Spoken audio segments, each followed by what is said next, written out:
全油管最快新闻，据法新社快讯，法国凡尔赛宫收到炸弹警报，目前正在进行疏散工作。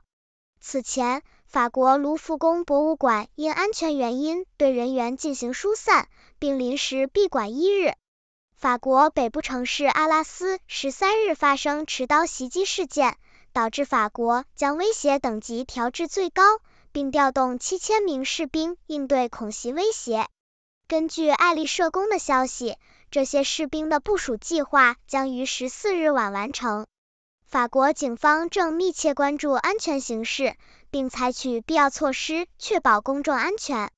请民众密切留意相关通知，遵守警方指示，共同维护社会安宁。订阅新闻极速递，最先知晓天下事。